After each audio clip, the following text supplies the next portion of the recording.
Okay, good morning, church. Can I invite everyone to please stand up? And pwede po ba nating i-occupy yung upuan dito sa harap? Para yung mga darating po, isa likod na lang sila uupo. Yan, so, I want to encourage you in this word. Psalms 86 verse 9, it says here, all the nations you have made will come and worship before you, O Lord. They will bring glory to your name. So this verse encourages us as a believers to embrace the global vision of God's kingdom. We are invited to participate in God's mission to the nations, sharing His love, truth, and hope with those around us. So the promise that all nations will worship Him encourages us to live in anticipation of that glorious day when every knee will bow and every tongue confess that Jesus is Lord. So come on, church. Today, we will proclaim the name of Jesus, that He is our Lord and Savior. So come on, church. Let's clap our hands.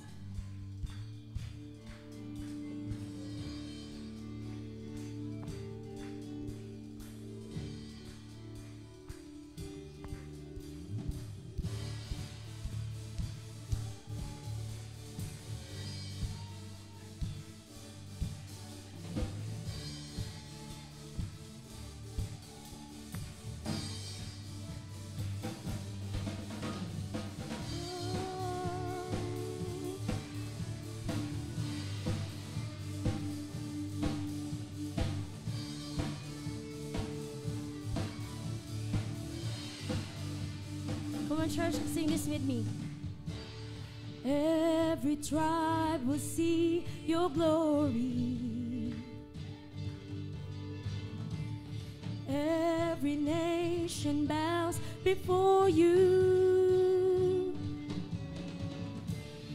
All the treasure turned to ashes in the light of you.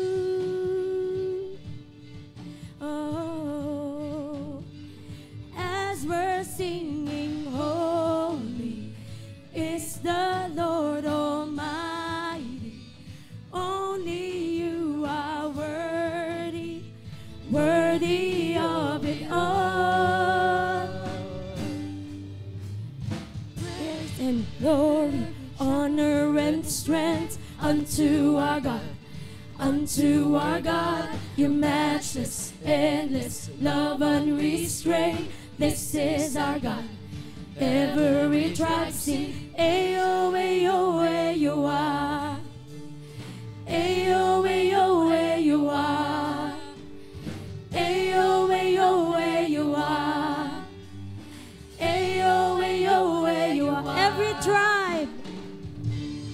Every tribe will see your glory. Every nation bow before you.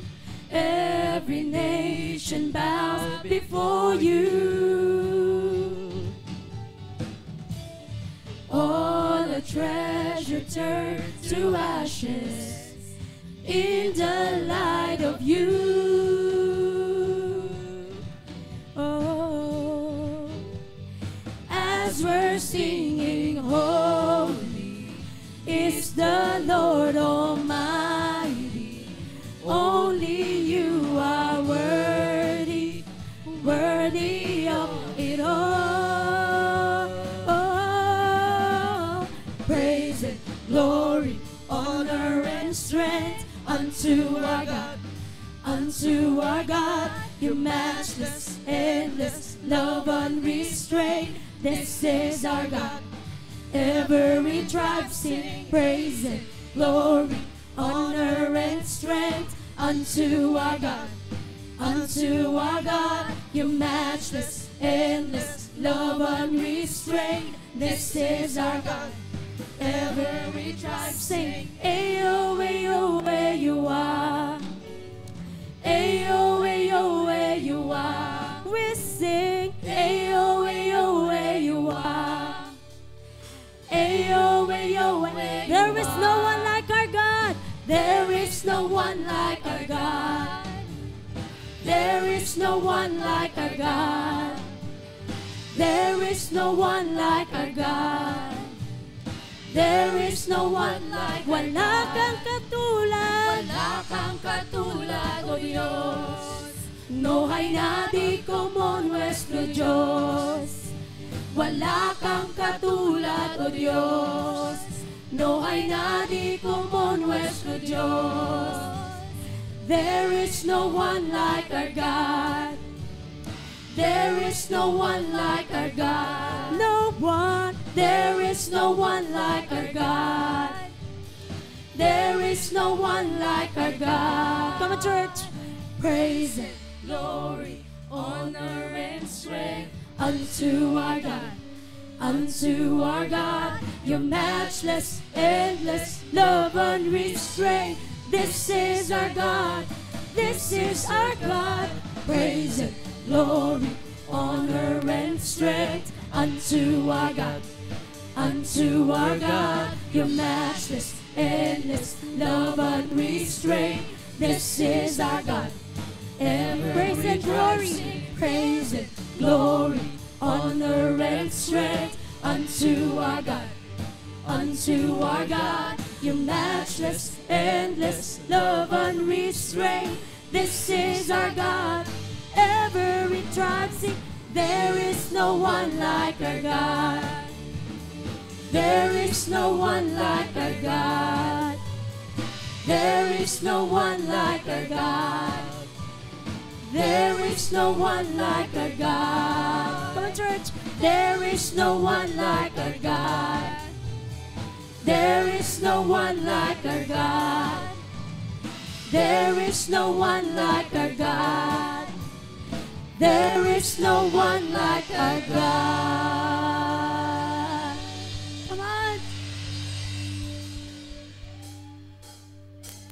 Come on, church, let's continue to praise our God. Come on, let's clap our hands.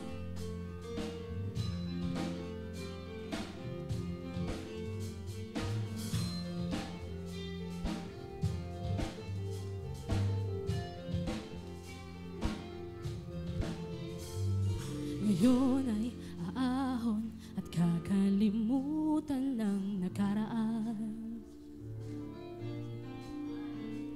Dilim ng kahapon, isasantabi na at wawakasan. Pagkat ang liwanag ng pag-ibig mo ay ilaw gabay sa pagbabalik ko. Aawitin ng iyong katapatan at kadakilaan. Sasayaw sa saliw ng lawak ng iyong pagmamahal. Lulundag sa lalim ng kabutihan ng iyong hangarin. O ang lahat ng iyong mga anak magbabalik sa iyo, Ama. Ipagdiriwang at ihahayag ang kalayaan. Di papahalipin, hindi na muling magpapabihan. Oh, oh, oh. Sa bawat sulok ng buong mundo, ihahayag tanging pangalan mo. Aawitin ang iyong katapatan at kadakilaan. Sasayaw sa saliw ng lawak ng iyong pagmamahal. Lulundag sa lalim ng kabutihan ng iyong hangarin. O ang lahat ng iyong mga anak magbabalik sa iyo, Ama. Come on, church. Let's declare this. Ama, wala kang katulad. Ama, walang katulad, ang pangako at pag-ibig na alay. Awitin natin, church. Jesus,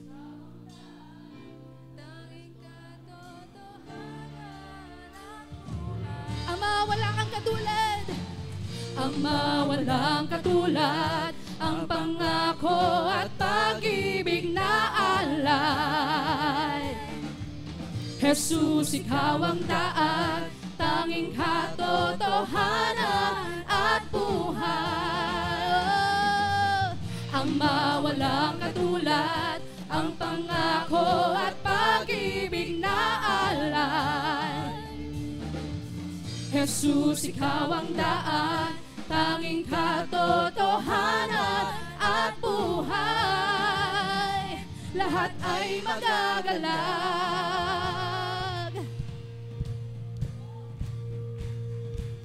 Sabay-sabay po nating awitin. Aawitin ang iyong katapatan at kadakilaan. Sasayaw sa saliw na lawak ng iyong pagmamahal. Oh, lulundag sa lalim ng kabutihan ng iyong hangarin. O ang lahat ng iyong mga anak magbabalik sa iyo, Ama. Magbabalik sa iyo, Ama. Magbabalik sa iyo, Ama. Magbabalik sa iyo, Ama. Oh, oh. Magbabalik sa iyo, Ama. Magbabalik sa iyo, Ama.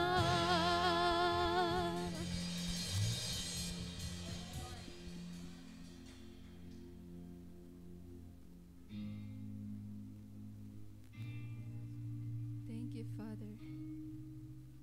Thank you, Jesus, for what you have done on the cross, oh God. We thank you for your grace, oh God. We thank you for every breath, Lord, that you are giving onto our lungs, Father. And right now, we just want to worship you, God. We just want to give our breath and surrender to you, oh Lord.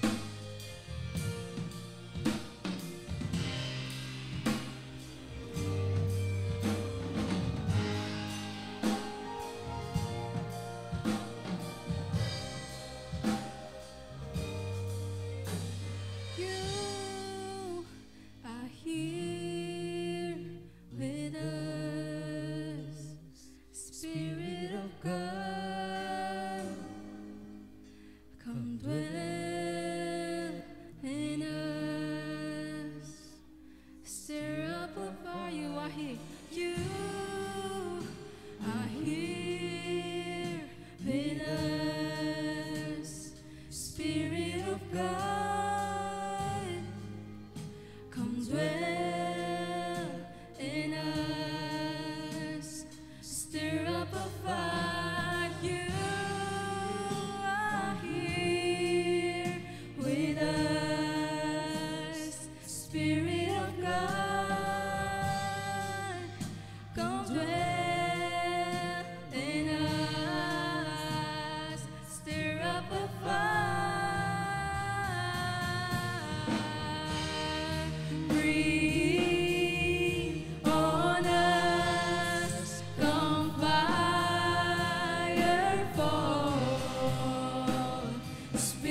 Come on, let us declare this over our lives.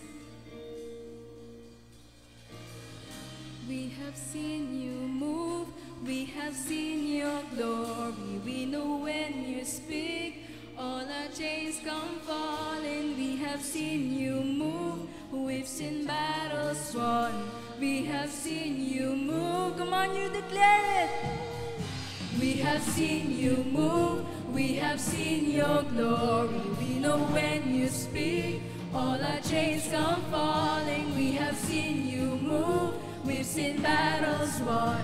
We have seen you move. Oh, we have seen you move. We have seen your glory. We know when you speak, all our chains come falling. We have seen you move. We've seen battles won. We have seen you move. We have seen you move. We will see your glory. We want all of you. On our knees we're falling. We have seen you move. Let your kingdom come. We have seen you move. Breathe on us. Come fire fall. Spirit of God. Spirit of God. You breathe new life by your power. We rise.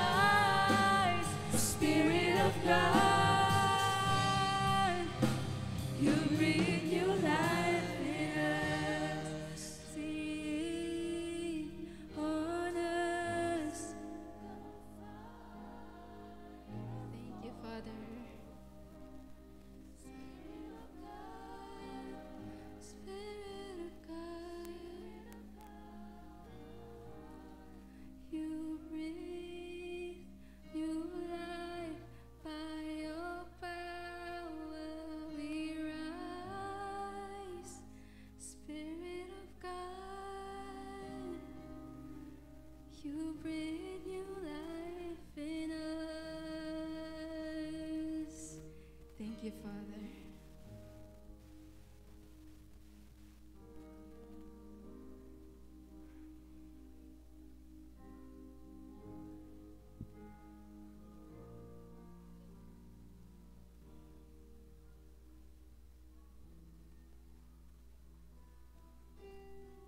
Come on, let's continue to worship God in His place and adore His name for who He is. You know, whatever is in your hearts right now, just surrender to the Lord. And He deserves all the worthiness. He deserves all the praises that you have in your hearts right now. So why don't we raise up our hands right now, church? And declare how we are very thankful to our God, for He deserves all our gratitudes right now. Say thank you, God, for who He is. Thank you for He has saved our lives. Say thank you for He is always in our midst, even in our sufferings and challenges. So today, church, let us remember how good, how faithful, how awesome our God is. So come on, you open up your hearts and thank God today in worship. Yes, Lord. Thank you for the cross, Lord. Come on, say it. Thank you for the price you've paid, bearing all my sin and shame. In love you came and gave amazing grace.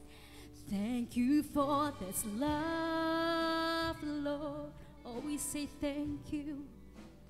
Thank you for the nail-pierced hands.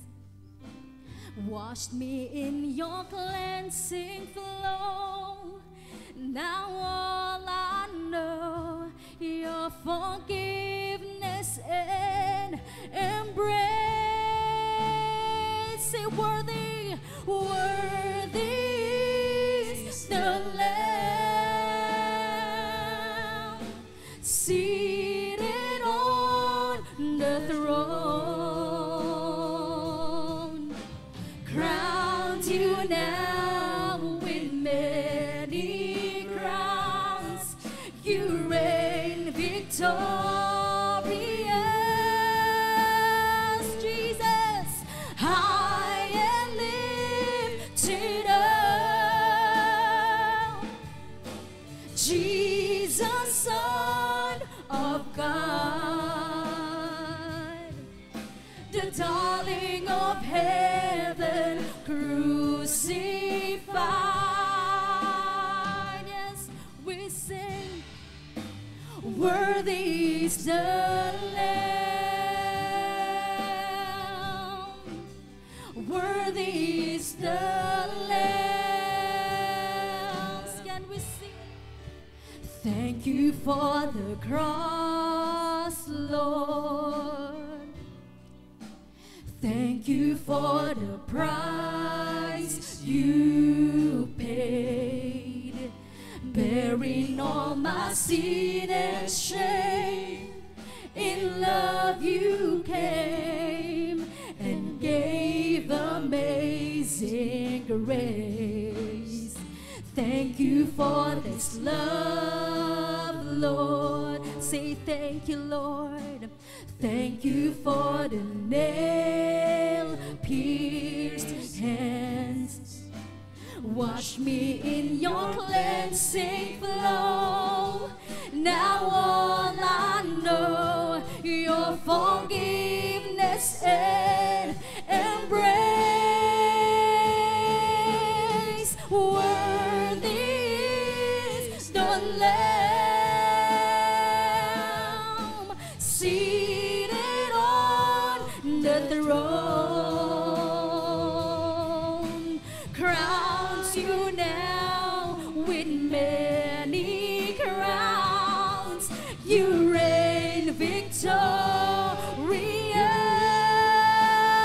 Jesus, high and lifted up, oh Lord, Jesus, Son of God, the darling of heaven, crucified. Come on, sing. Worthy is the Lamb, worthy is the Lamb, worthy is the Lamb, worthy is the Lamb. Come on, Tago, sing. Worthy is the Lamb. Oh, we worship you, Lord. Seated on the throne. Crowned you now with many crowns. You reign victorious. Oh, high and lifted up, oh Lord, Jesus, Son of God, the darling of heaven, crucified, oh Lord. Worthy is the Lamb, worthy is the Lamb, yes, worthy, worthy is the Lamb, worthy is the Lamb, worthy is the Lamb, is worthy, worthy is the Lamb, worthy is the Lamb, worthy is is the Lamb.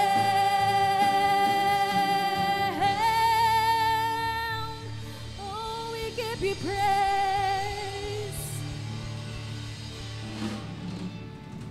Can we just give praise to God today? Indeed, you are worthy of all our praise, God. We just read this in Isaiah 1, verse 18. Maybe the Lord wanted to talk to you today in this verse. It says, Isaiah 1, verse 18, "Come now, let us settle the matter, says the Lord. Though your sins are like scarlet, they shall be as white as snow. Though they are red as crimson, they shall be like wool." You know, God is giving His children an opportunity to go back again to Him. Kaya nga natin sinasabi, you are worthy, God. Your sacrifice is worth it. Because you are calling everyone, not only the people in the past, not only the people of today, but also the people for the future. That God wanted to settle this to our hearts.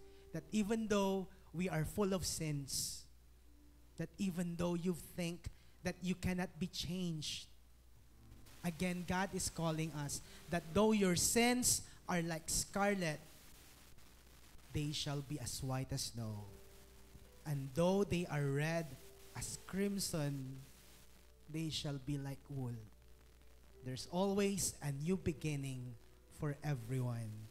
You are hearing this because God is calling us to go back, to restart, and have a new beginning with Him. Can we just raise our hands in prayer? As we raise our hands in prayer, also lift our hearts to God. Lord, thank you. And I just wanted, Lord God, to claim this, that you are calling us. That even though we have sins in the past, we have sins today, or we could have even sins in the future. But through your redemption, through your blood, we are made whole. And thank you for your grace. Thank you, God, for the love that you have bestowed and given to everyone. Thank you for every faithfulness from generations to generations, even to my life, to our lives.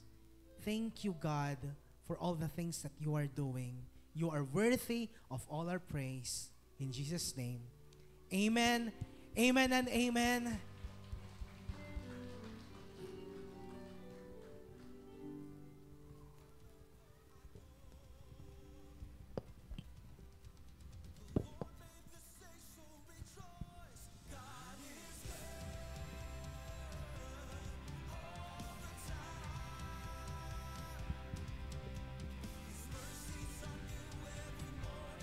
Hello, church. Good day to every one of us, and welcome to our 11 a.m. service. And I am here to announce with you some of the good things that God is doing in and through our church. So first po is our building project. So thank God because He blessed us with a bigger and a better place right now. Thank you for the prayers and the support for all the people na naging instrument para maging possible itong paglipat natin into this bigger and better place. And let's continue to move in prayers and in faith for our building project. Kaya naman, if you have the heart to continue to bless our church building project, you can approach our admin. Meron po tayong table doon po sa likod. You can approach Jean and Joy to support our building project fund. Yun po. And next is, we are calling all who have the heart to serve God and His people in or through our ushering ministry. So kung meron po tayong heart to serve through ushering ministry, open po ang ating sign up until next month. I think ongoing po ito until starting last week and ongoing po siya hanggang mapuno po yung ating volunteers. Yun po, kailangan talaga natin ng volunteer for our ushering. Kaya naman, kung may puso ka to serve God's people and every one of us, you can approach Bernard for the sign-up form. So mag-sign up po tayo doon sa likod. And next is our youth service. God is really doing amazing things to the lives of our students. Last week, we resumed our first youth service of the year 2025. So right now, we are inviting more students. So kung estudyante ka, welcome ka na umattend nating youth service every Thursday po yan dito sa ating main hall, 5 p.m. And also kung meron kayong mga anak na estudyante, lalo na sa mga Haydal, ang lapit lang naman, you can encourage them to join us every Thursday dito sa ating main hall. Also, kung meron kang pamangkin, encourage mo na rin kahit na outside Manghay, welcome na welcome pong umattend and mag-join ng ating youth service dito sa ating center. And also, we are inviting all students dahil meron tayong event this coming February 13. This is a Valentine event for all the students out here. And this is an opportunity for more students to know and experience the love of Christ in their lives.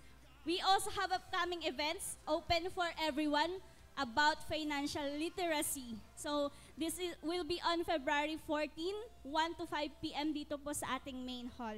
And meron po tayong special life and financial coach na in-invite for that. Kaya naman magkakaroon tayo ng registration worth of 300 for this financial literacy seminar. So this is a good opportunity for us to learn more how to manage our finances. Kaya open po ito sa lahat. You can register at our table sa likod po. And next is Couples Night naman po on February 14. Yun, so we are calling all our couples out here to join the Valentine event, especially for you. This coming Feb 14, 6 o'clock to 9 o'clock in the evening. So kung wala pa po kayong date that time, this is a very special moment also na pwede naman dito kayo mag-date together. So may registration din po of 500 pesos per couple. Yun po. And lastly, syempre kung may couples event, may singles event din. Sa lahat ng mga single professionals dito, join your event on February 15 dito po sa ating church. And we will inform you for the latest updates in the coming weeks. So stay tuned po and stay informed for this single event sa lahat ng mga single professionals na meron tayo dito. Yan lamang po. Enjoy the rest of our service.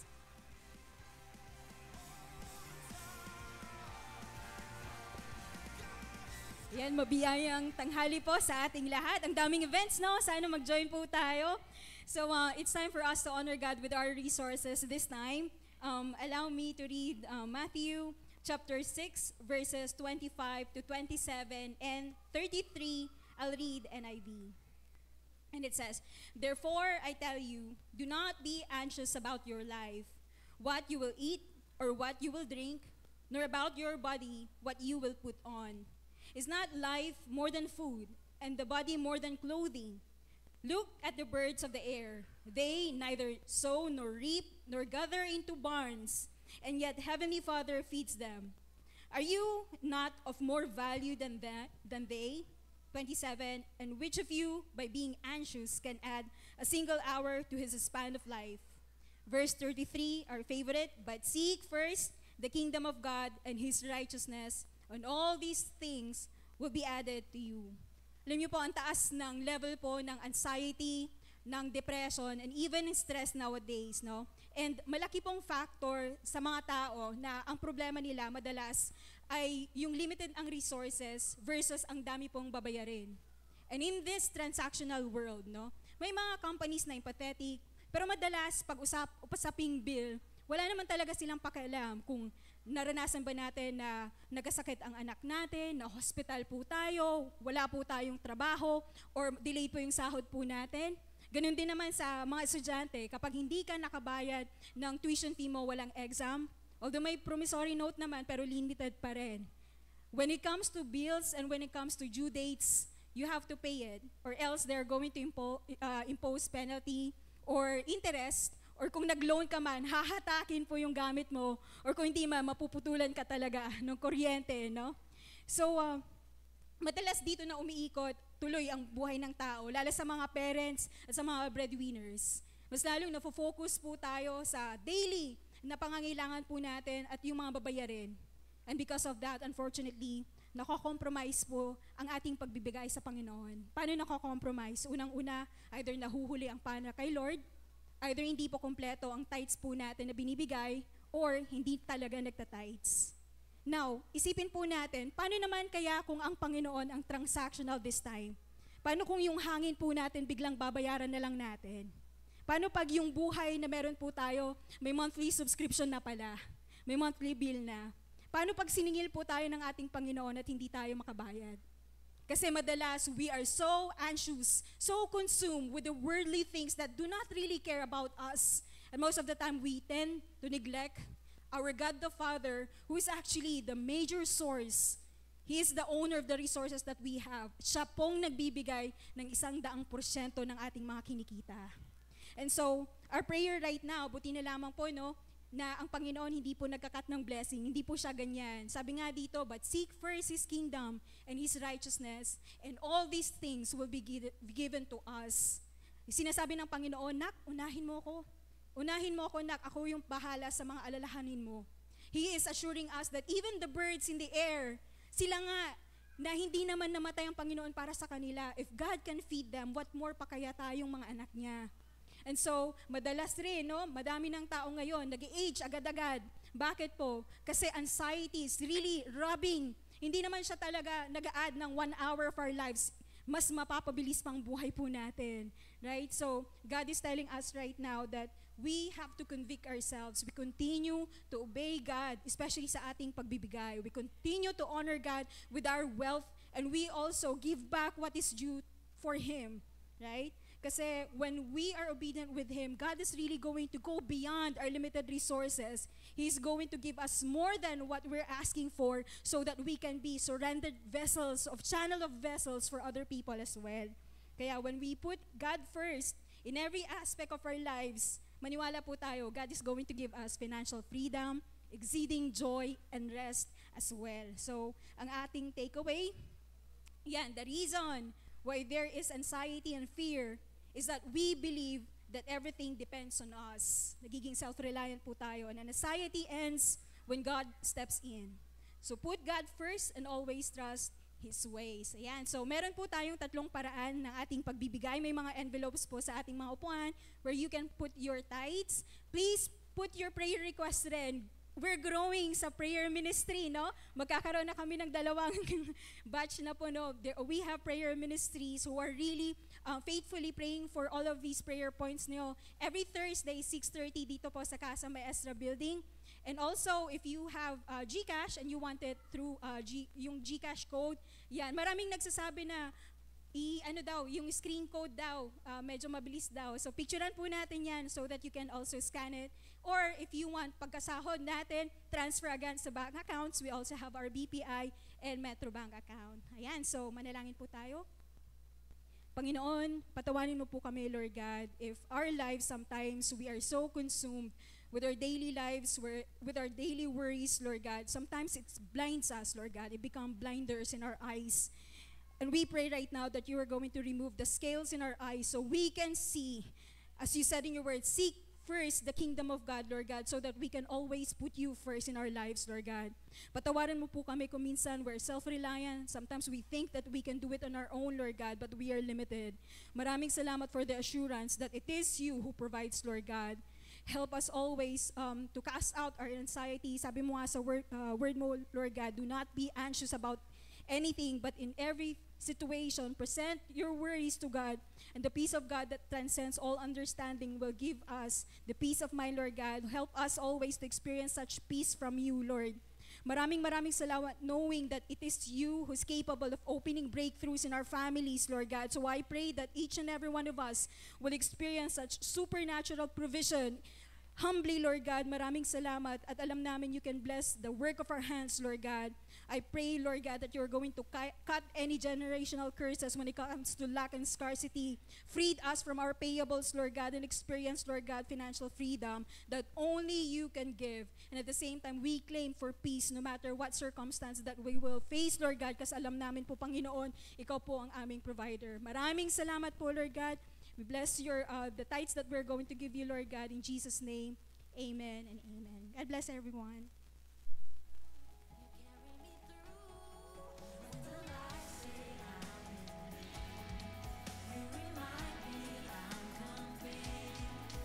You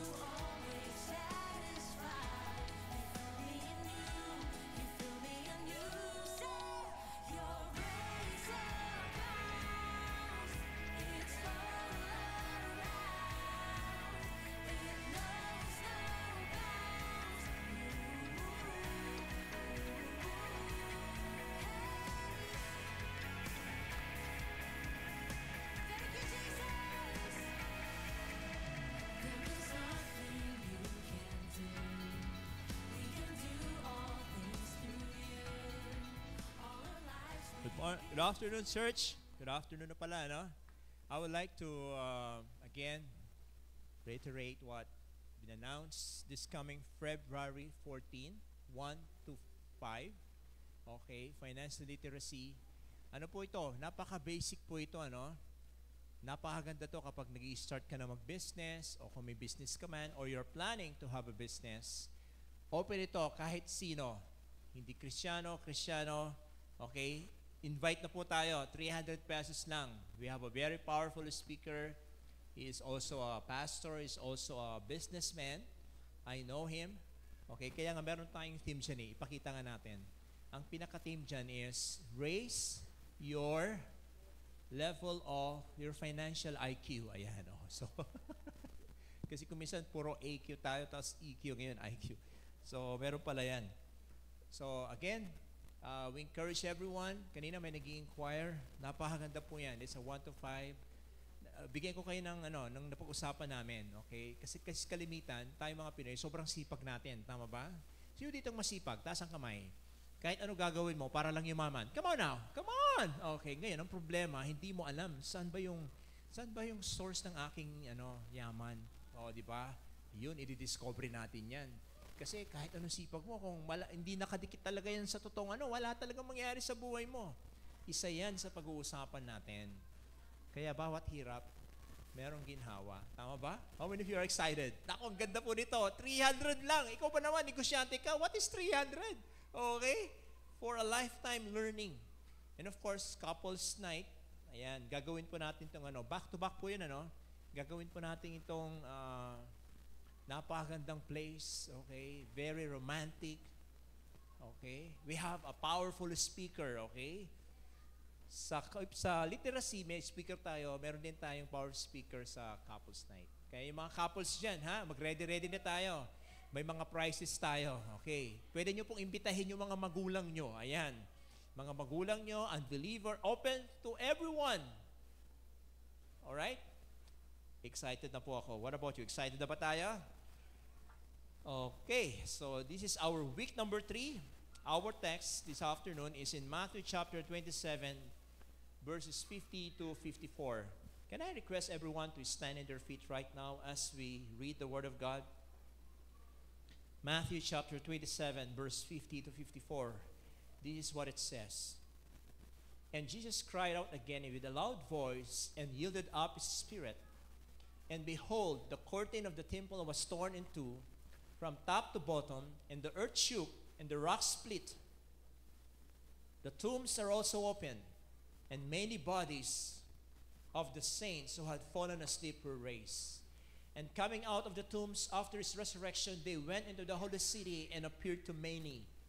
When the centurion and those who were with him, keeping watch over Jesus, saw the earthquake and what took place, they were filled with awe and said, "Truly, this was the Son of God." In the other text in Luke chapter 23, verses 44 to 47, ito po yung sinabi po dito.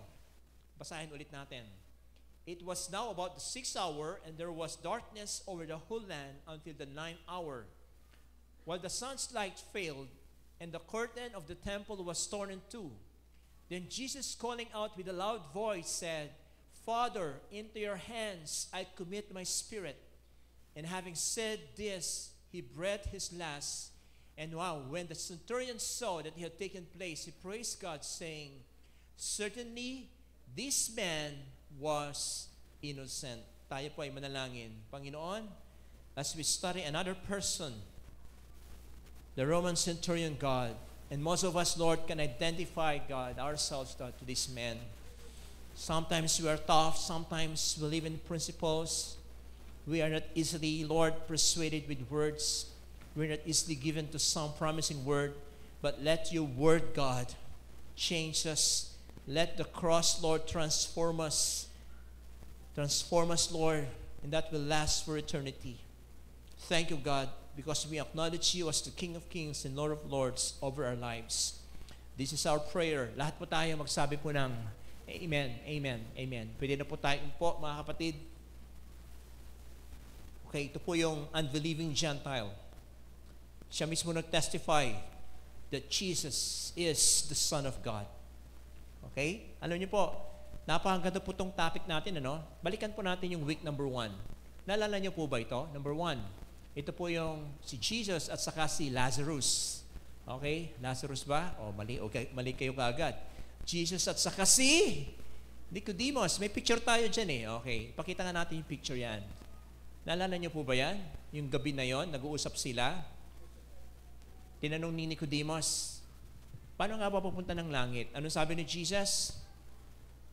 Unless a man is born again, he cannot see the kingdom of God. To enter to the kingdom of God, we need to have spiritual rebirth through a revelation of the cross of Christ. Tanging relasyon lang po natin sa Panginoon. At kung maintindihan po natin yung cross, ng meaning ng cross, doon lang po tayo pumapasok sa isang tinatawag na ugnayan sa Kanya. And praise God, si Nicodemus, nagawa po niya yon. Naging humble po siya. Kahit sa po siya ay isang Pharisee, isa po siyang teachers of the law. Diba? Sabi niya, okay, I'm willing, Lord. I am now entering into your relationship with you. Yung pangalawa naman, yung crowd. Naalala ho ba natin yung picture na yan? Yung crowd. Sila rin po yung nakatanggap ng milagro, kumain ng masarap na pagkain, then after a few months or few years, after 1 year ata, and then there you go, sila rin yung nagsabi, crucify Jesus. Okay? Yung pag-aaralan po natin ngayon, he was a man who started as a skeptic person, but ended up what? As a believer. Okay? Believer. Alam mo yung skeptic na tao, yung bang nagda-doubt pa rin? Totoo ba yan? Parang, ano ba yan? Hindi ako basta-basta naniniwala dyan. Unless a miracle happen, I'm gonna believe. Ito yung mga may prinsipyong to see is to believe. Sino dito may ganun ka dati? To see is to believe. Diba? Dati ganun tayo, diba? Lalo pag mag-asawa. Diba? Sinasabi ng asawa mo, bibigyan kita ng magandang bahay. Sinong lokohin mo? Lokohin mo, lelang mo, okay? Ibibigay ko sa iyo ang buwan at araw. Sigurado ka? Di ba? Pero, itong taong to is a tough guy. Imagine, he was a Roman centurion leading 100 Roman soldier.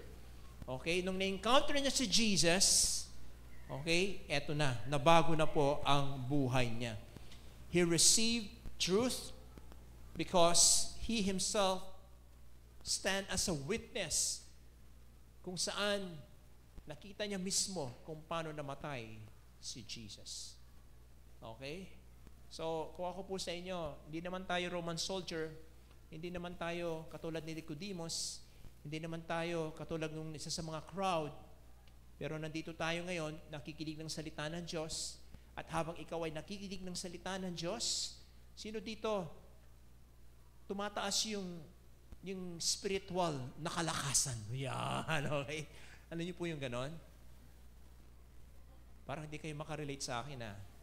Parang narinig ko yan, ha? Spiritual na lakas, di ba? Mga ghost fighter ata lang sumasabi na yun, di ba? Yung mga sina Eugene, sina something like that. Anyways, alam ko nakaka-relate kayo, mga ghost fighter fans. Alam niyo po, kung ikaw may karamdaman physically and you are aware of it, who among you aalagaan mo ang sarili mo? Di ba? Sino dito may mataas na BP?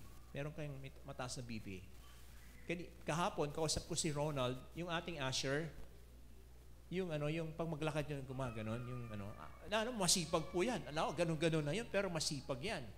Ano po trabaho niya? Siya lang naman po yung nag-i-install ng elevator sa escalator. Wow!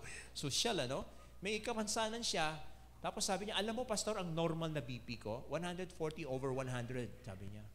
Sabi ko, maximum ko na yun, Kuminsan pa nga, pumapalo po ako ng 200. Sabi niya, wow! Grabe, ang dahil mong dugo, kapatid. Pahingi naman, sabi ko. So, kung ikaw ay health conscious, diba, mag-physical exam ka. Tama ba? Alamin mo kung ano yung BP mo. Tama ba? At simula ngayon, iiwas ka na sa mga pagkain na nagbabawal sa'yo. Tama ba? Yung iba parang hindi pa rin nag-agree, di ba? Yung iba gusto pa rin ng masarap na lechon. Okay? Alam mo pa, sabi po ni Dr. Ninya Ahuja in Psychology Today, personal transformation occurs when people push through obstacles. As people's identities transform, their personal observation and external environment influence how they evolve. Okay? So, for example, if you are watching horror movies, you will be fearful. If you skip on reading motivational books, you will be inspired and motivated to become successful in life. So the same through with the Word of God. The same through what happened to this Roman centurion. Di ba? Araw-araw niya nakikita. Okay, simula nung nilitis si Jesus hanggang siya ay mamatay, nakita niya mismo. Okay? Yung gospel na pinaparinggan po natin will transform our life just like what happened to this Roman centurion. Okay? He presided the crucifixion of Jesus. Diba? Ano niyo po, sa panahon ni Jesus, napaka-powerful yung mga Romano eh. Diba? Hindi sila yung katulad na pulis natin ngayon. Diba? Kapag Roman soldier ka, ang lalaki ng katawan mo, diba? Ay may dala kang, diba? Double-aged. Diba? Hindi basta-basta natatalo yung mga yan. Tapos mga gladiator pa. So, kapatid, itong Roman centurion na to, hindi naman siguro siya official na walang pinagdaanan. Naging soldier po siya sa simula hanggang sa naging leader po siya. Sabihin na natin first lieutenant. Okay? Diba? Sino ditong may ranko? Diba? Naalala ko tuloy nung high school ako. First lieutenant po ako. First Lieutenant of the Model Platoon. Yan, grabe, ano? Alam niyo ho ba, nakareceive ako ng award? The Best Platoon Leader, calendar year 1994, okay? Talagang inawardan po ako noon. Talaga ako naman, feeling ako, di ba? First Lieutenant ba naman, di ba? Best Platoon Leader, ibang klase yan. So, imagine nyo yan. Parang parehas po tayo dito. Okay? He presided over the crucifixion. And then there you go. Siya mismo nakita po niya. Sumusunod lang po siya sa utos ni Roman governor, walang iba kundi sa Pontius Pilate. To give you some background, ano ba itong crucifixion na to? Ano niyo po, the crucifixion is the most humiliating methods of capital punishment during the time of Jesus. Crucifixion was reserved for slaves who were thieves, yung mga alipin na magnanakaw, who were rebels against Romans. Crucifixion was the most frequently used to punish political or religious agitators, pirates, slaves, or those who had no civil rights. Ito po yung kind of death na tinatawag na killing me softly. Okay? Alam mo yung bago ka makapunta sa isang lugar kung saan kay papako, ipapabuhat sa iyo yung mabigat na kahoy. At habang binubuhat mo yon, kinukutya ka, nilalatiko ka, di ba? Hanggang sa maubusan ka na ng hininga. Alam mo yon, yung bang pagdating mo kung saan yung spot na ipapako ka na, wala ka ng hininga. Di ba? Hanggang sa wala ka ng magawa. Para kang pinako kang palaka. Okay? Pinako ka dito, tapos dito, at pag huminga ka, pag nandun ka, ang hirap, di ba? It will take force. At kung buhay ka pa, di ba? Aabutan ka na ng gabi, buhay ka pa, anong ginagawa nila? Tinutusok pa yung ano mo, di ba? Para talagang siguradong patay ka. Nakakahiya po sa panahon ni Jesus. Mamatay ang isang tao sa crucifixion. At lahat yun nakita, in-execute ng Roman centurion na to. Di ba? Nakareceive siya ng command from the governor. I-crucify si Jesus. Ayun na nga po.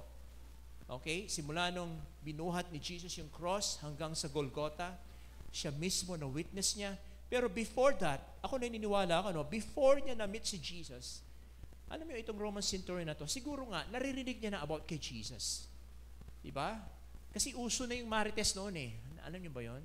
Uso na yung mga marites eh. Naalala ko sa Luke chapter 10, may ginamot si Jesus, anak ng isang official ng Roman soldier. Naalala niyo po ba yon? Yung sinabi niyang, Okay, umuwi ka na. Your son is healed, di ba? Yung eksaktong oras, siguro kumalat yun at nakarating sa Roman centurion na to. At naniwala rin ako, na-aware po itong Roman centurion na to, na someday, sabi niya, mamimit ko tong Jesus na to. Mamimit ko siya, and there you go, namit nga niya. Diba? Yung balita-balita, yung chismis, dati, ngayon, actual na, nakita niya mismo, at siya mismo ang nagsabi, okay, crucify na natin to. Okay? Hello? So, ano ba yung mapupulot natin dito? Ito yung proseso of transformation at the cross sa buhay po ng Roman centurion. Pero kailangan po natin sagutin yung tatlong tanong na ito. Number 1, what did the centurion see? Ano ba yung nakita ng centurion na to? Pangalawa, how did he change? Paano siya nabago? At yung pangatlo, okay, how should we respond today? Yes, wala na po si Jesus. Yes, ginugunitan na lang po natin yung kanyang kamatayan. Pero ano ho ba yung magiging respond po natin? Ano yung magiging tugon po natin sa panahon natin ngayon? Okay? Tayo ba'y magiging sinikudimos? Tayo ba'y magiging isa sa mga crowd? Tayo rin ba ay magiging isa sa mga sundalong nagpahirap po sa Kanya? Alam mo, sabi sa Matthew chapter 27, verse 54, nakasulat po dyan, when the centurion and those with him, yung mga soldier who were guarding Jesus saw, ano yung nakita nila? The earthquake and the things that had happened. Nasabi nila na this is really the Son of God. 4 po na supernatural signs na naganap. Yung panahon na yon. Unang-una, yung earthquake. Sabi natin earthquake. Sino dito nakaranas na ng earthquake? Taas ang kamay. Okay? Earthquake. Ako, hindi ko makakalimutan yon. July 16, 1990. I was a first-year college at University of Luzon. I was located at the 3rd floor, room 309, Filipino subject, 4:30 in the afternoon. While my classmate was reciting in front of us, suddenly biglang, di ba? Alam mo yon, nag-uumpugan yung mga building doon, okay? Doon ko lang talaga nakita, ganun katindi pala ang 7.2 magnitude. Paglabas po namin, biglang bumulwak yung yung mabahong tubig sa ilalim. I experienced that. Okay? The same true with the soldier. They experienced the earthquake. Sabi natin, earthquake. Okay? Wow. Pero hindi lang yon. Unang-una talagang sign yung darkness. Sabihin natin darkness, dumilim po sa paligid. On the 6th hour, it means on the 12 o'clock in the afternoon, after the 9th hour, from 12 o'clock to 3 o'clock in the afternoon, kung saan ang araw ay tirik na tirik, pero madilim ang paligid. Wow. Isa yan sa mga signs. Alright? But parang, iba yung tingin nyo sa akin. Hindi pa naman dumidilim. Basta, nabigga dito eh. Okay? Tirik nga yung araw eh. 12:00 nga. So, imagine nyo, kung ganitong oras biglang dumilim. Di ba? Hindi ka ba magugulat nun? Pangalawa, okay? Napunit yung kurtina. Okay? The temple curtain was split into 2 from top to bottom. Sabi sa verse 51. Oh, sino nagpunit nun? Yung daga? Yung mga high priest? Sinong pumunit nun? Yung earthquake, siguro pwede. Dahil nag-earthquake, napunit. Okay, alam nyo ba? Alam mo, sabi sa mga Bible scholar, ito yung veil na kung saan hinahati po niya yung most holy place sa holy place. Ito po yung nasa loob ng templo. Yung nasa labas, holy place, kung saan nandyan yung mga priests. Pero yung pinaka ilalim po niyan, ang namamagitan yung kortina, yung tinatawag na most holy place. Na kung saan tanging ang mga high priest lamang ang pwedeng pumasok once a year. Dahil kapag ikaw ay pumasok dyan na may kasalanan ka, mamamatay ka, kapatid. That's the way they worship into the temple. Yung namamagitan between most holy place to the holy place, napunit na po. In other words, mga kapatid, wala nang namamagitan. Pwede na po tayong pumasok sa holy place. kanina, habang nag-worship tayo, di ba? Habang kinakanta yung worthy is the Lamb.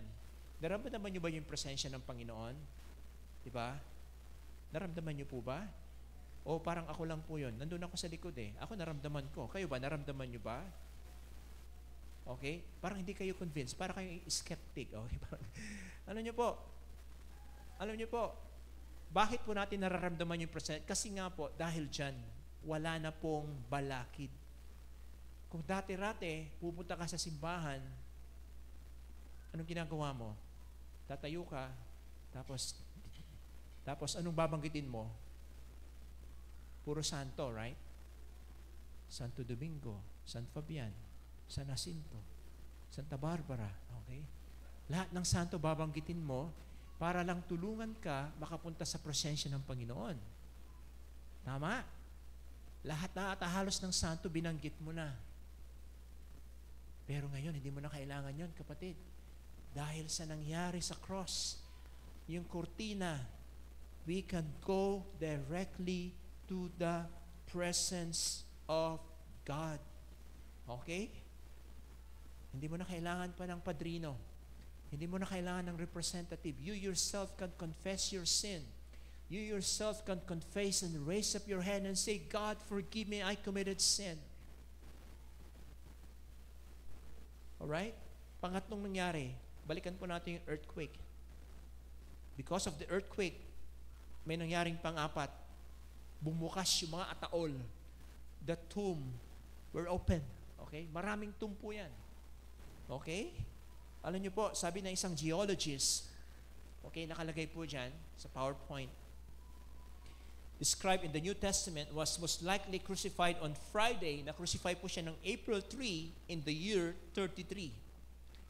The latest investigation reported in International Geology Review focused on earthquake activity at the Dead Sea, located 13 miles from Jerusalem. At dahil nagkaroon po ng earthquake, okay, napunit po yung kurtina, and then nabuksan yung mga kabaong.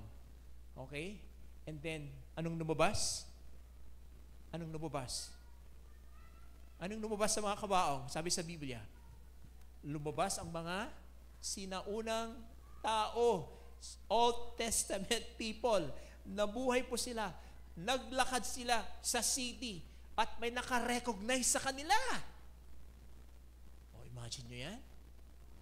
Basahin po natin sa Book of Luke. Talagang nabuksan po yung tomb, and then nabuhay po sila, naglakad po sila, o parang ganun, tumakbo pa nga iba eh. So, naglakad, tumakbo, and then, imagine nyo na lang, di ba? After ng earthquake, imagine nyo after ng earthquake, tapos umalis na tayo dito, tapos nasalubong mo yung lolo mo na namatay, nasalubong mo yung mga tatay ng lolo mo. So can you imagine? That's weird, right? Nagtataka rin ako, paano nila nakilala yung mga lolo? Hindi pa naman sila buhay. Siguro may picture that time, di ba? Baka naman siguro meron na sigurong cellphone nun, di ba? May selfie na, ikaw to, di ba? Lolo, ikaw yan, di ba? Wala naman sigurong ganun, ano?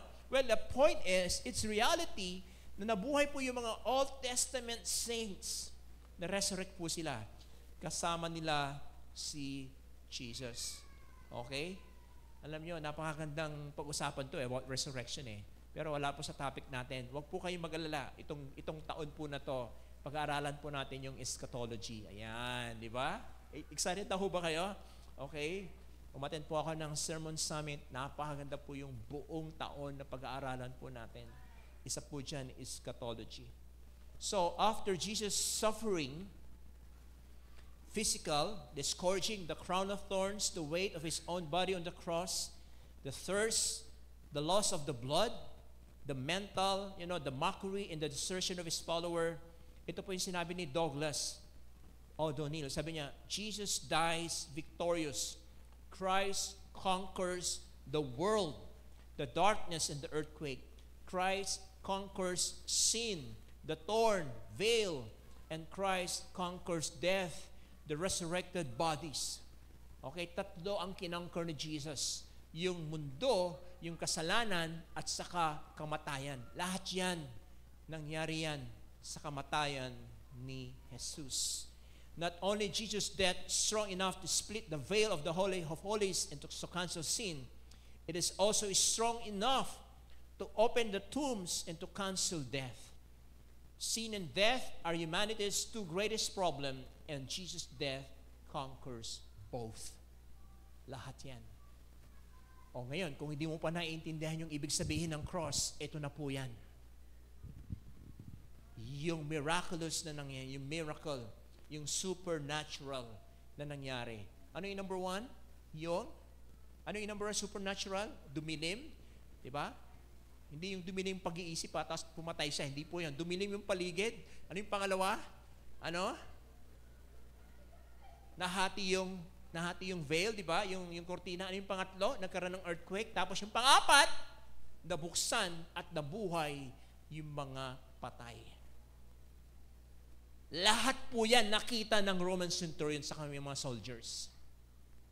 Kung ikaw ba naman si Roman centurion, anong gagawin mo? Ewan ko lang kung hindi ka pa manginig sa tuhod mo. Okay? So pangalawa, the declaration. How did the centurion change? Sabi sa Matthew chapter 27, verse 54, when the centurion and those with him who were guarding Jesus saw the earthquake and all about what happened, they were terrified and exclaimed, surely he was the Son of God.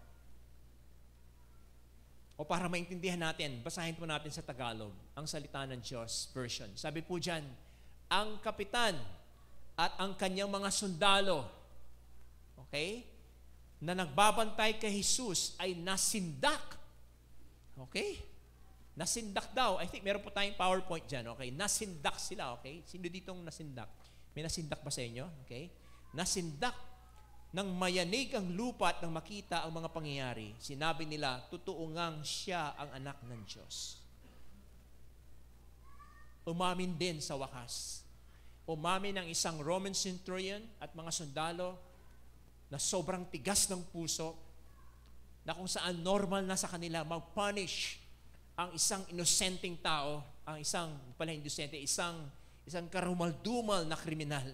Okay, normal na sa kanila yon, but this time it was different because they punished a person who was innocent and at the same time anak ng Diyos. So can you imagine that? Okay? Ilang sundalo po yung nag-took part sa crucifixion? 4 po sila.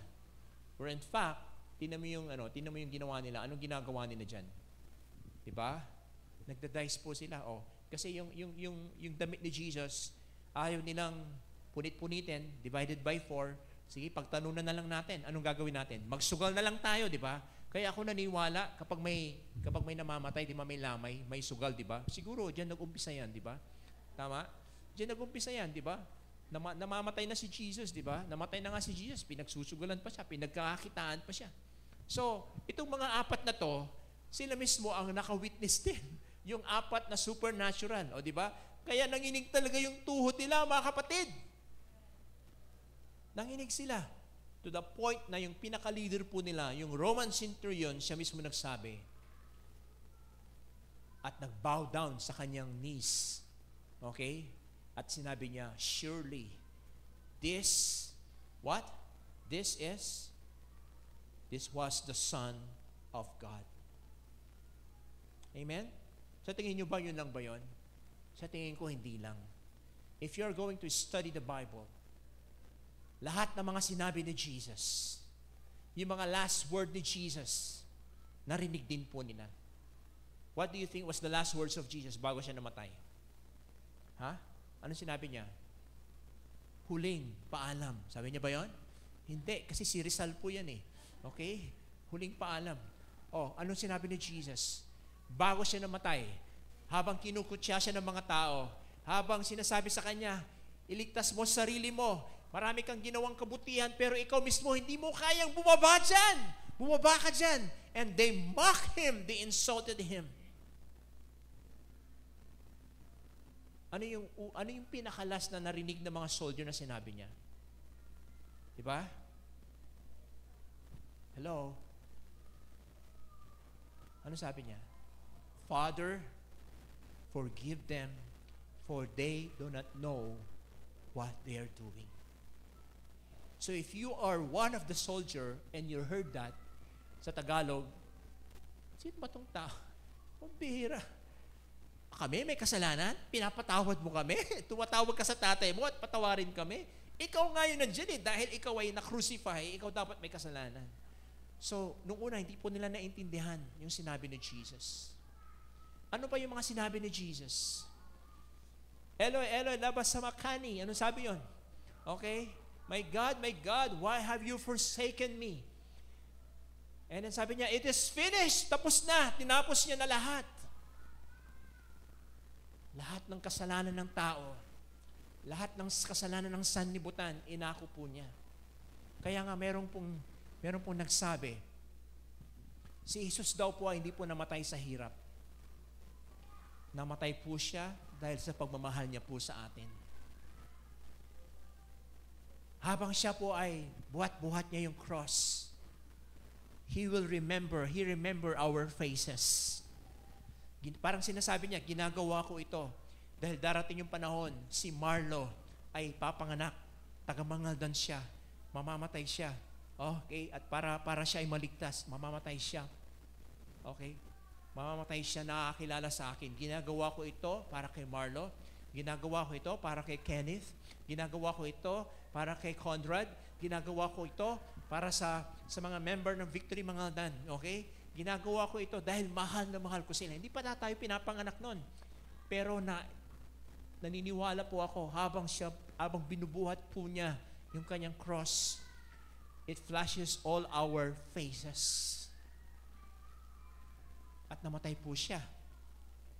Hindi po dahil sa hirap, kundi sa pagmamahal niya po sa atin.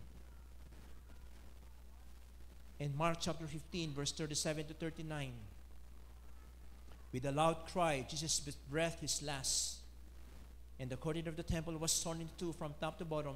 And when the centurion stood there in front of Jesus, saw how he died, he said, surely this man was the Son of God. What does it mean to declare that Jesus is the Son of God? Ano ba ang importansya na kapag sinabi mong Jesus is the Son of God? Because a lot of people now, they don't believe in Jesus as the Son of God. They just believe Jesus as human person. They don't believe Him as God. Okay? Maraming tao ganun na ngayon. Jesus? I don't believe in Jesus. He's just like man like us. But to become God? I don't believe in Him. You know, what does it mean to declare that Jesus is the Son of God? Jesus is the Son of God in the sense that He is God who came in human form. That was the Bible says in John chapter 1, verses 1 and verse 14. To be the Son of God is to be the same nature as God. To claim to be the same nature as God during panahon ni Jesus was a blasphemy to the Jewish religious leaders, so that they demanded Jesus' death. Sa mga Jewish leaders, kung sino man daw ang magsasabi na si Jesus is God, he will be punished. He will be cast out. Pero itong Roman centurion na to, sinabi niya mismo sa kanyang bibig, Jesus, the Son of God. In Luke chapter 23, verse 47, it says, now when the centurion saw that had taken place, he praised God, saying, certainly, this man was innocent. Sabihin natin, innocent. Okay? The centurion finally concluded, walang kasalanan tong taong. Siya ang totoong anak ng Diyos. Hindi siya dapat mamatay. Hindi siyang inosenteng tao. Hindi siya dapat nakapako sa cross. Pero bakit siya napako sa cross? Bakit niya sinasabi kanina na papatawarin tayo ng kanyang tatay? Totoo nga, siya nga talaga yung totoong anak. At kung ikaw ang nakarinig nun, ewan ko lang kung hindi mo convict yung puso mo. Na-realize ng centurion na to, pag pinagtagpi-tagpi niya lahat ng mga kaganapan, parang sinasabi niya, Lord, ikaw nga talaga yan. Patawarin mo ako sa aking kasalanan. Okay? At ang mahirap pa niyan, ako pa ang naglati ko sa'yo. Ako pa ang nagdura sa'yo kanina. Ako pa ang lahat ng mockery, lahat ginawa ko sa iyo. Kaya kung titingnan nyo, kung ikaw ay nasa sa kalagayan ng Roman centurion, I'm telling you, okay, you're going to bow your knees before God. Okay? Sabi po ni Robert Harris, in Jesus' death, the centurion has been God at work. As the centurion recognized the righteousness of Jesus, he was praising God. Okay, as a centurion of the Roman Empire, which was the most powerful army at the time, he was able to compare man-made power to God's power. Parang sinasabi niya, I belong to the most powerful empire of this world, but there is one greater than the Roman Empire, and that is Jesus. Jesus on the cross. Hello. That is the meaning of the cross. The power that is far greater than the power of the Roman army. The power that brings a change of heart to the Roman centurion. There are so many problems we are in this world that we are living in. You know what's the most powerful now? The most powerful now? Money. Fame. Okay? Pera. Pagiging sikat. Yung kilala ka.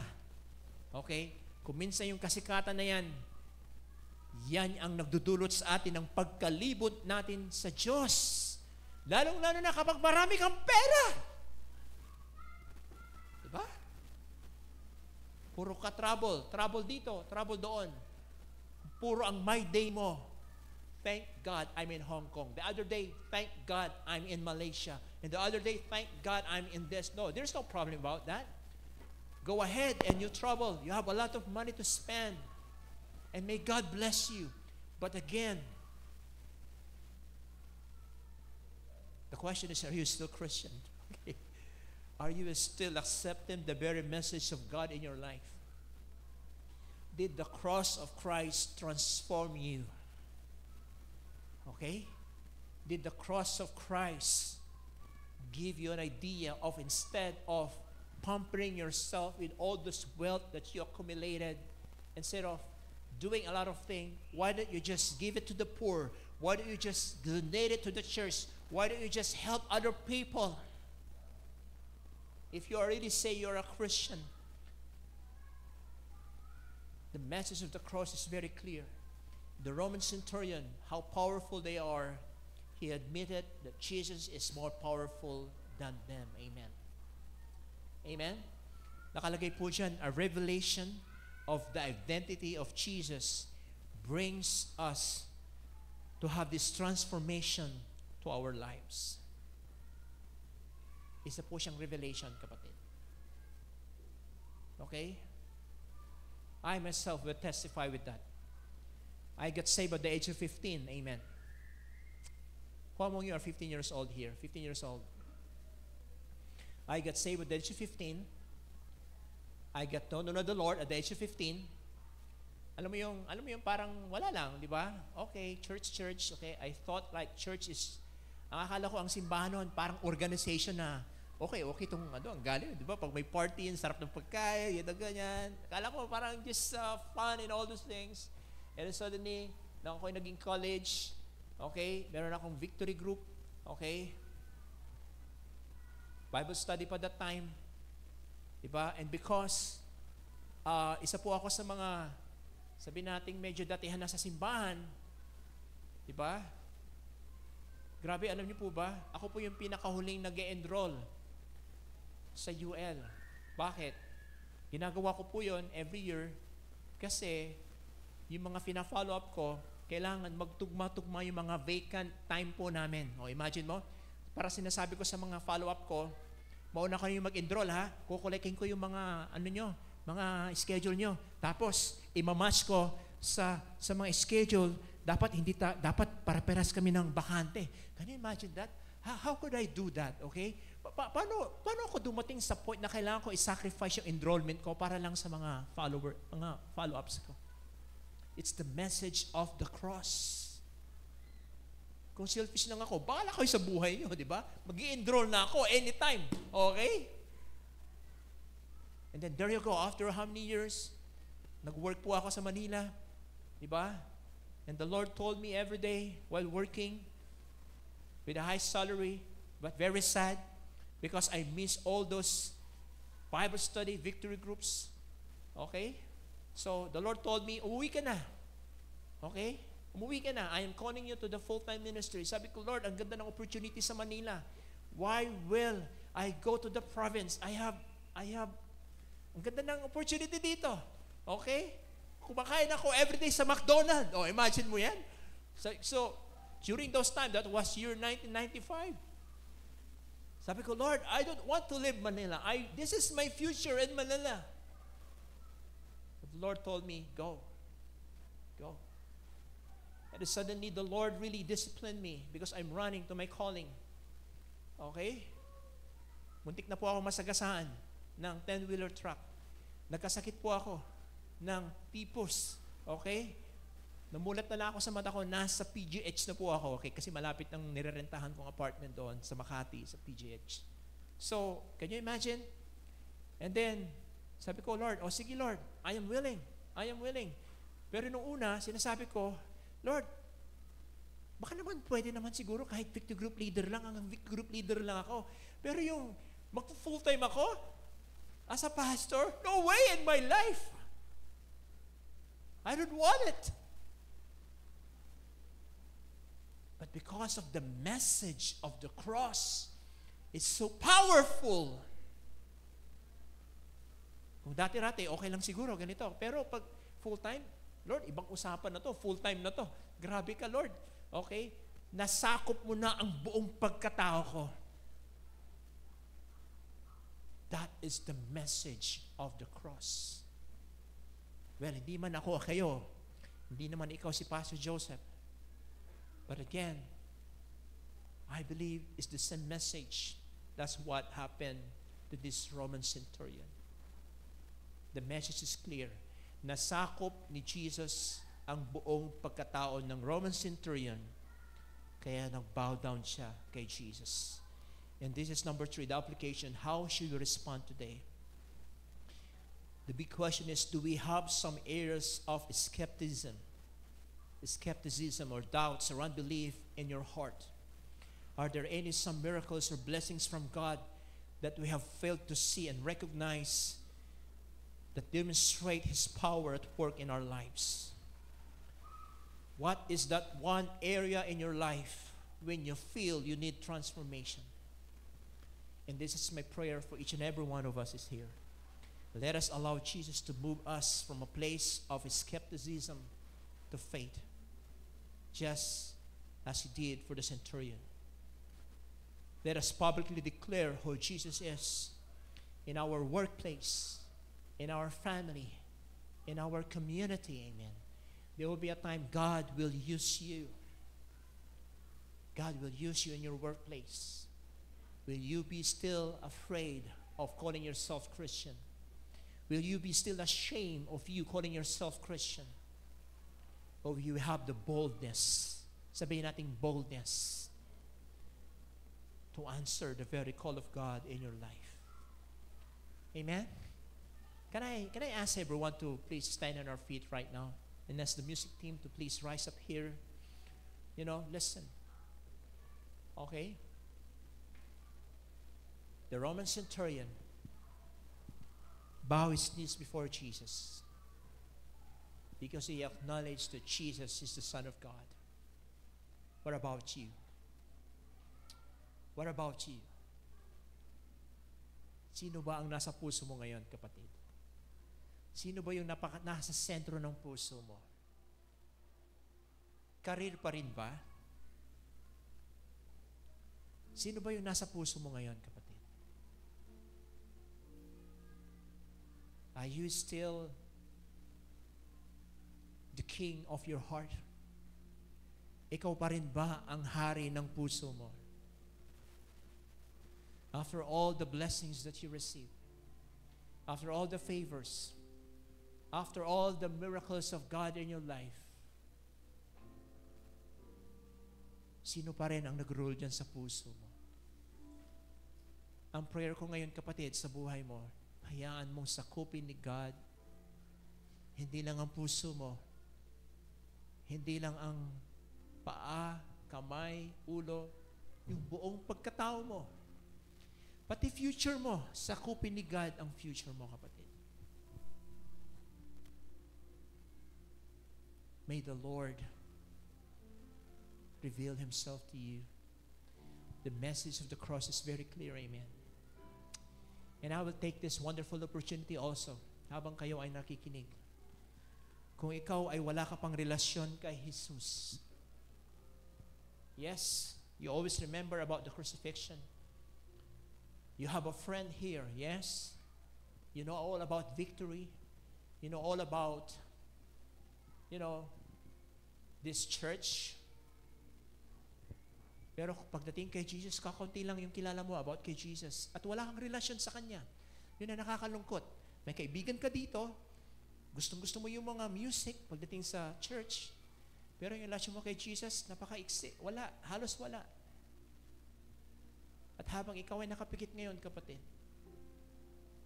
I will take this wonderful opportunity for you to know Jesus. Not just knowing more about Jesus, but to know Jesus Himself as Lord and personal Savior. And if you are standing and praying right now, I would like to make this open invitation to you. If you want Jesus to enter into your heart and be your Lord and Savior, huwag ka na mahiya. I want you to raise up your hand at sabihin mo, Lord, ako yon, Lord. Ako yon, Panginoon. Ako po yung tinutukoy mo, Lord. Gusto kitang magkaroon ng relasyon sa iyo. Gusto kitang maging hari ng puso ko. Kung ikaw yan, raise up your hand boldly to the Lord. And may the Lord bless you. The Lord see your hands. The Lord know the motives of your heart. May the Lord enter to your very heart right now. May the Lord rule over your life. May the Lord be your Savior, be your Master. The Lord sees your hand. After this service, those who raise up their hands after the service, after this message, after this service, let me tell this, I encourage you, do not leave this place yet. But I encourage you to please go into this room and we are going to further orient you kung ano yung ginawa mo ngayon.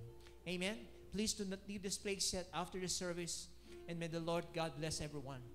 Let us worship the Lord right now.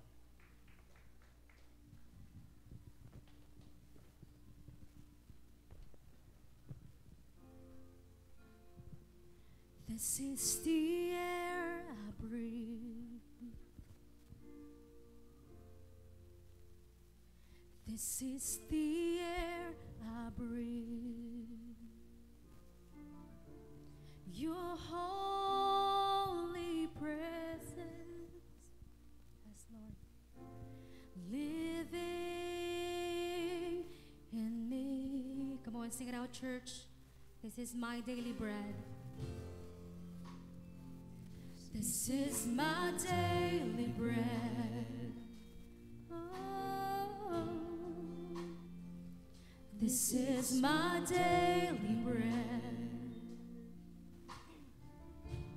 Your very word,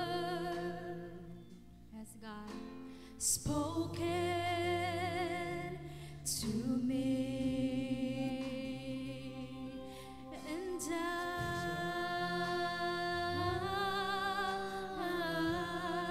yes, we're desperate. I'm desperate for you, oh Lord. And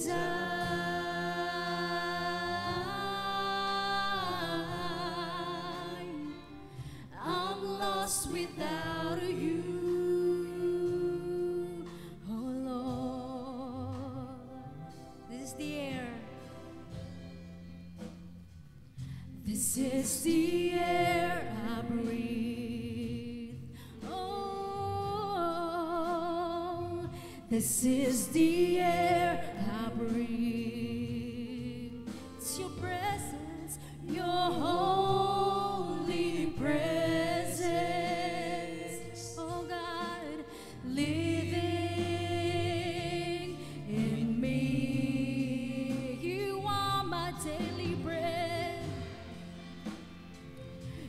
You are my daily bread. Say this is my daily bread.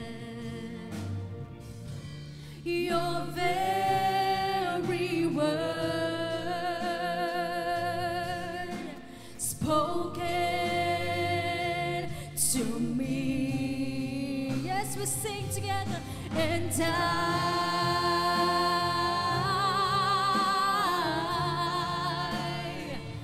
I'm desperate for you,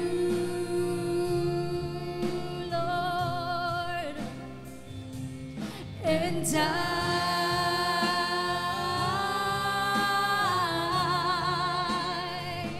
I'm lost without you. Oh, and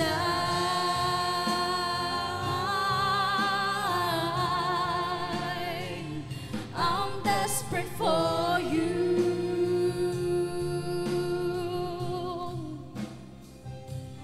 And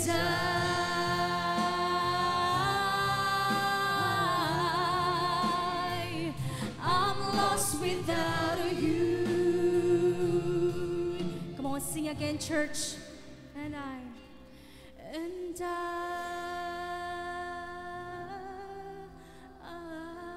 come on, sing it for him.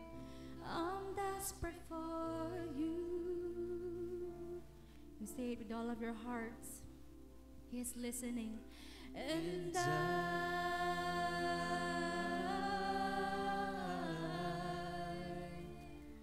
I'm lost without you.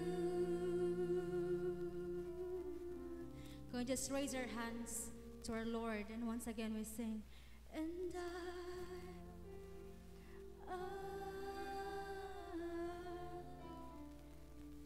I'm desperate for you. Yes, Lord. And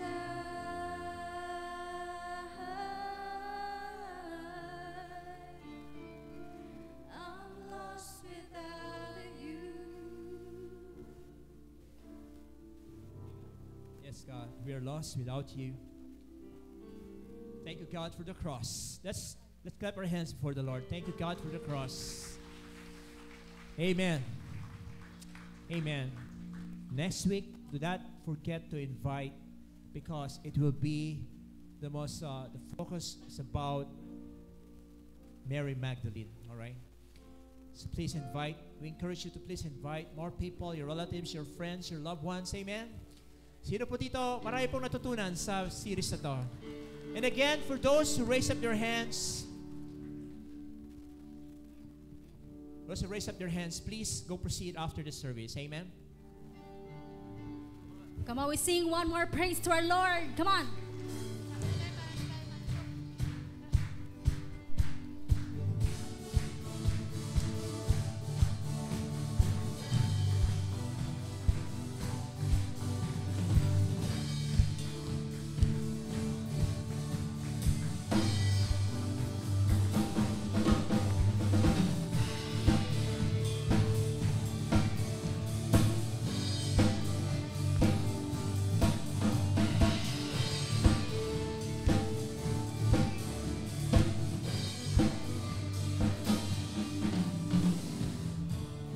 Every tribe will see your glory. Yeah. Every nation bow before you. All our treasure turn to ashes in the light of you. Oh, as we're singing, holy is the Lord Almighty. Only you are worthy, worthy of it all. Come on, sing it out, church. Praise, praise and glory, honor and strength unto our God, unto our God, your matchless, endless love unrestrained. This is our God. Every tribe sing, ayo, ayo, where you are. Ayo, ayo, where you are. Ayo, ayo, where you are. Ayo, ayo, where you are. We sing every tribe. Every tribe will see your glory. Every nation will bow before you, Lord. Every nation bow before you. All our treasure turn to ashes in the light of you. Oh, as we're singing, holy is the Lord Almighty. Only you are worthy, worthy of it all. We'll sing, praise and glory, honor and strength unto our God. Unto our God, your matchless, endless love unrestrained. This is our God. Every tribe sing praise and glory, honor and strength unto our God. Unto our God, your matchless, endless love unrestrained. This is our God. Every tribe sing, ayo, ayo, where you are. Ayo, ayo, where you are. Ayo, ayo, where you are. Ayo, ayo, where you are. Say there's no one, there is no one like our God. No one, there is no one like our God. There is no one like our God. There is no one like our God. Wala kang katulad, O Diyos. No hay nadie como nuestro Diyos. Wala kang katulad, O Diyos. No hay nadie como nuestro Diyos.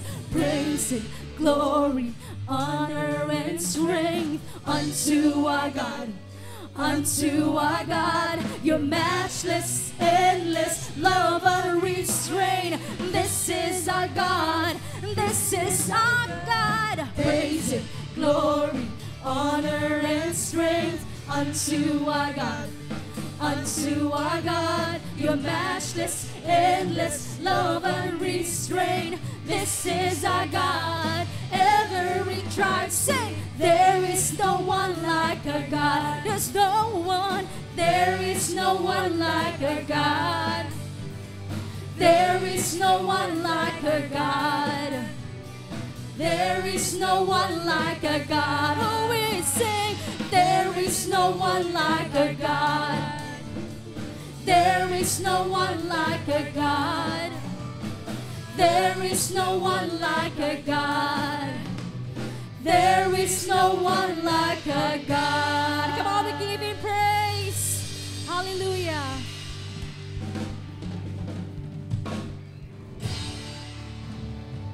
Thank you, everyone. See you again next Sunday. God bless you all.